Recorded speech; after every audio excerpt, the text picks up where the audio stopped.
Right Ravi గారు, second topic వస్తే రేవంత్ రెడ్డి గారిని, తెలంగాణ ముఖ్యమంత్రి రేవంత్ రెడ్డి గారిని మీ బ్రాండ్ ఏంటి అని అడిగితే యూత్ఫుల్నెస్ అని చెప్తూ ఎన్టీఆర్ గారి గురించి, వైఎస్ఆర్ గారి గురించి, చంద్రబాబు నాయుడు గారి గురించి మాట్లాడారు. ఎలా అంటే ఆయన ఆ స్పందన ఎందుకు ఇచ్చారు అంటే రేవంత్ రెడ్డి గారు నిజంగా ఈ మధ్య కొంచెం మంచి దూకుడు మీద ఉన్నారు. మొన్నే గుజరాత్లో కాంగ్రెస్ పార్టీ విస్తృత సమావేశాలు ప్లీనరీలో కూడా ఆయన ఇదే మెసేజ్ ఇచ్చాడు. బీజేపీని తెలంగాణలో అడుగు పెట్టనివ్వను, ఇవన్నీ కూడా చెప్పారు.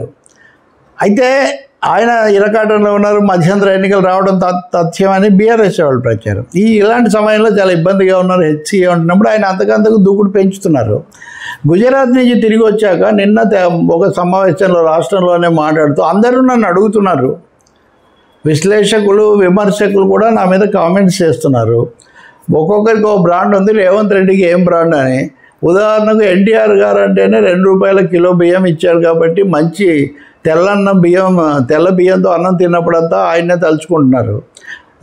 సైబర్ సిటీని టవర్స్ను చూసినప్పుడు చంద్రబాబును తలుచుకుంటున్నారు. ఉచిత విద్యుత్తు వ్యవసాయానికి అది సాధ్యం చేసి చూపించినందుకు వైఎస్ను తలుచుకోండి. వాళ్ళకి అలాంటి బ్రాండ్లు ఉన్నాయి, మీకేముందని అడుగుతున్నారు అని.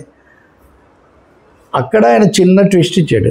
కేసీఆర్ను పక్కన పెట్టాడు, ఎందుకంటే తెలంగాణ ముఖ్యమంత్రి కదా, ఆయన సపరేట్ బ్రాండ్ అక్కర్లేదు కాబట్టి. తెలంగాణ రాష్ట్రం, తెలంగాణకు 10 ఏళ్ళ ముఖ్యమంత్రి ఇది.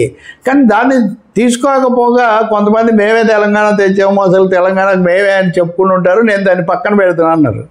సో కేసీఆర్ను స్కిప్ చేసి తన దగ్గరికి వచ్చి నేను యూత్ యంగ్ ఇండియాకు నేను బ్రాండ్ అంబాసిడర్ను, యంగ్ ఇండియా తరఫున వెళ్తానంటే ఇక్కడ రేవంత్ రెడ్డి చాలా స్మార్ట్గా స్కిల్ఫుల్గా మాట్లాడారు అనుకో. రాహుల్ గాంధీ కూడా దాదాపు ఇలాంటి విషయాలే చెప్తారు. యంగ్ ఇండియా అనే రాహుల్ గాంధీ కూడా యువ నాయకుడు అనే అప్పటికి వాళ్ళంతా 50 అయినా 50 దేశంలో ప్రపంచంలో కూడా రాజకీయాల్లో 50 పెద్ద విషయం అనే అనుకుంటారు చాలా వరకు కూడా.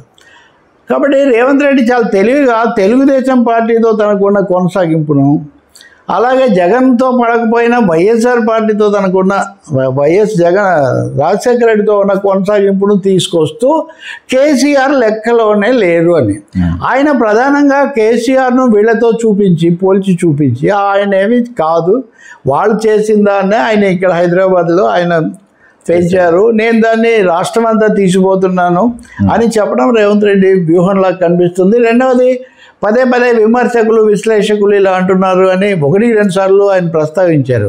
అంటే తనకు సంబంధించి తన స్థానాన్ని, తన వ్యూహాన్ని వీళ్ళు ఇంకా తగినంతగా అర్థం చేసుకోలేదు. నేనైతే తప్పకుండా దెబ్బతీయబోతున్నాను, బీజేపీని రానివ్వను, బీఆర్ఎస్ పని అయిపోయింది. సో ఈ మెసేజ్ ఆయన ఇవ్వదలుచుకున్నట్టు కనిపిస్తుంది. So brand HYDRAA, brand HCU ఇవన్నీ కాదు, అది యూత్ బ్రాండ్ అని ఒక్క మాట అయితే నిజం కదా. అంటే యూత్ హెచ్సియు వీటన్నిటి వల్ల అగెనిస్ట్ అయ్యారు కాబట్టి అది కూడా వాళ్ళని తన వైపు తిప్పుకునే ప్రయత్నం చేస్తారు. అది కూడా నేను అసలు మీకోసమే ఇవన్నీ చేస్తున్నాను, అంతకుముందు వాళ్ళకు ఆయన కుటుంబం కోసం చేసుకున్నాడు అనే ఒకటి తీసుకురావటము.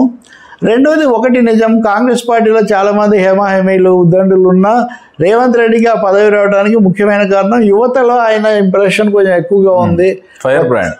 ఫైర్ బ్రాండ్ లీడర్ కానీ దాన్ని కాపాడుకోవడానికి కూడా ఫైర్ బ్రాండ్ అని ఆయన అనలేదు. కానీ నిజంగా ఆయన చెప్పదలుచుకుంటే వాళ్ళందరికీ ఒక ఆయనకు సైబర్ సిటీ బ్రాండు, ఒక ఆయనకు బియ్యం బ్రాండు, ఒక ఆయనకు ఉచిత విద్యుత్, నేను ఫైర్ బ్రాండ్ అనేది ఆయన చెప్పదలుచుకున్నాడు అనేది చాలా స్పష్టం. దాన్ని బహుశా పెంచే ప్రయత్నంలో ఉంది ప్రభుత్వం, ముఖ్యంగా రేవంత్ రెడ్డి అడ్మినిస్ట్రేషన్ అనేది అర్థమవుతుంది.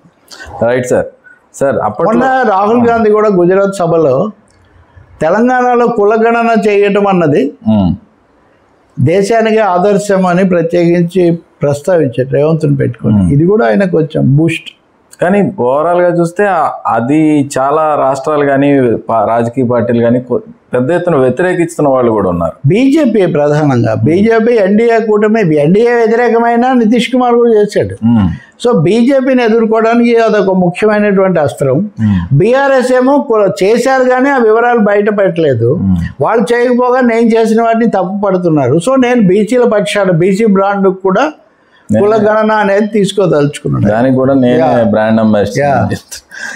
Right sir.